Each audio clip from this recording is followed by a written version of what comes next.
I'm talking mainly about Europe and its relevance to Australia in public policy and in terms of tackling inequality.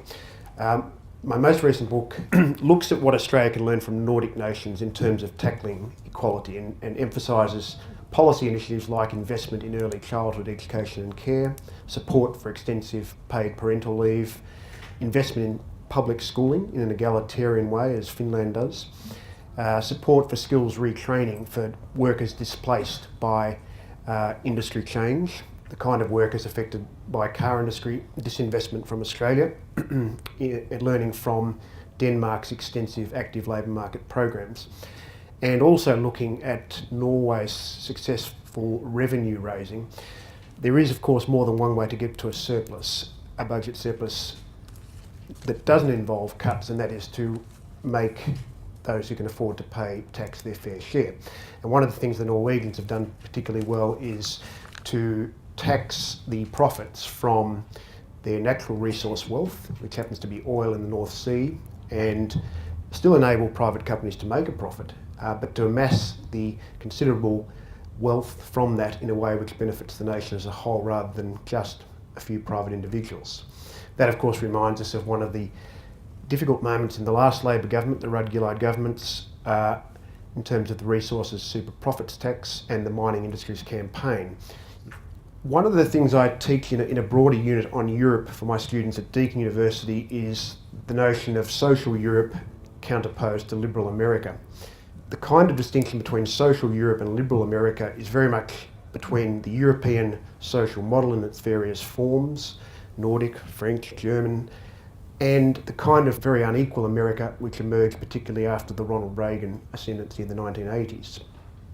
Against which, of course, some sections of America have mobilised and are mobilising now, including the 2016 US Democratic Party presidential candidate contender, Senator Bernie Sanders, who I would vote for if I could.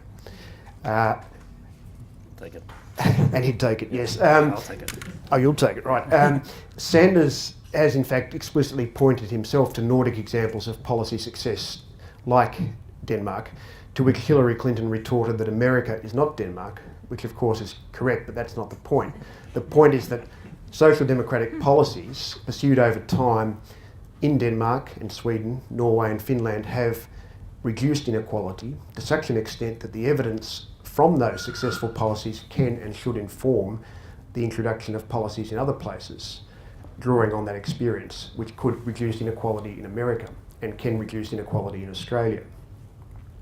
It's also interesting to have just seen Barack Obama visit Britain and now continental Europe and speak very bluntly, perhaps the privilege of a late in the second term of a president, about his view that Britain should remain in the European Union, much to the fury of Boris Johnson and other provincial right-wing people who view the whole post-Second World War European project, the remarkable success of collaboration in Europe, as some sort of continental socialist plot against England's pure free market traditions.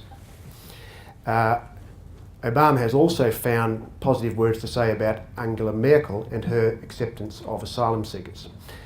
And that, I think, is positive. So, social Europe versus liberal America, yes, maybe, but why are so many young people in America supporting Bernie Sanders?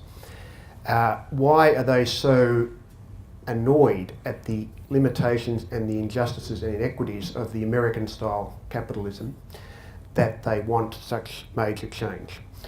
Obviously, Obama has achieved some things, and his election was a very important thing because of the way he became president in terms of mobilising many small donors and ordinary voters into a mass participation, which has now been outdone by Bernie Sanders in terms of mass mobilisation. Very positive thing, and those of us who used to look at free market liberal America and its big money politics, we look with some envy now at the extent to which citizens can participate in voting, which we cannot do in Australia. We don't have the outlets in the Australian Labor Party to do this. But yeah, there's a long way to go in terms of our democratic processes. Now, we can't ignore, of course, that one of the responses to rising inequality is not necessarily progressive politics on the left of centre, but it is reactionary politics on the right of centre.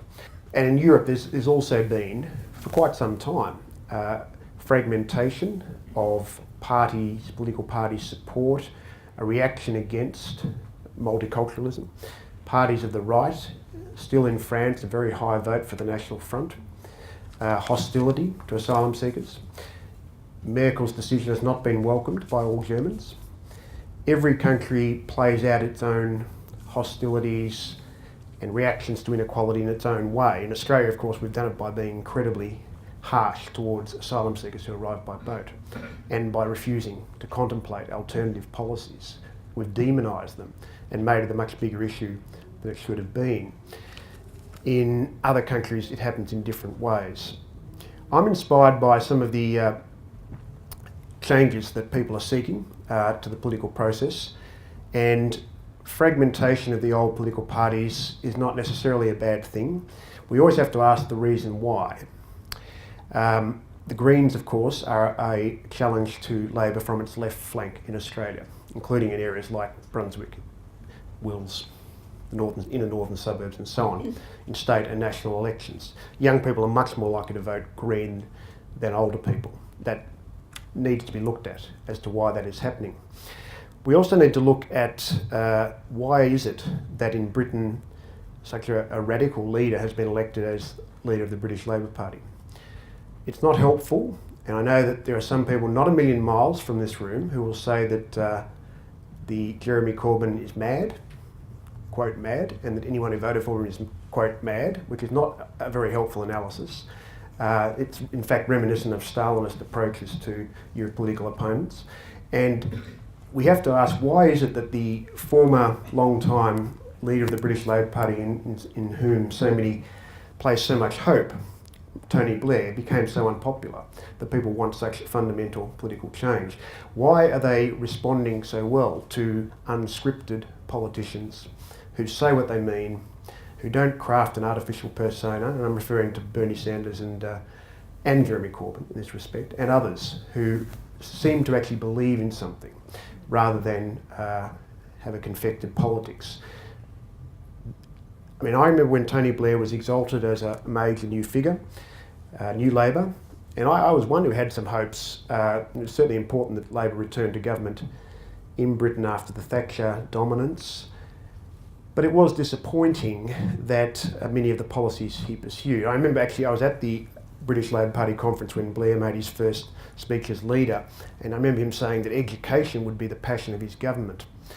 But I think it's fair to say that history will record that Iraq was the passion of his government, and that the decision to invest so much emotional energy into going into Iraq has not been vindicated by history. And it has reinforced concerns about conventional politicians. I don't think his post-political career has been terribly edifying either, in terms of the priorities that he and other former politicians seem to place on amassing personal wealth from questionable sources. I do think Barack Obama will be a good ex-president as well as a good president. I do think Hillary Clinton will win the Democratic nomination, and that she will win the presidency, and that she will be required as a result of the strong campaign that Bernie Sanders has fought to move to a more progressive social policy position. I would hope to see indeed Bernie Sanders possibly as Secretary of Social Policy or some such position in her administration, perhaps continuing the health policy changes that Obama has been the first US president to finally succeed in getting some minimal public health system in America. It does seem very strange to us in Australia that many Americans regard government support for the sick as being a breach of human rights, but regard people carrying guns into school as being a natural order of things. That is weird. It is seriously weird. Ideologically strange, and obviously a long way to go, but it's heartening to see the range of views on display in American politics at the moment, and the vigour of the conversation, and that's what democracy is about.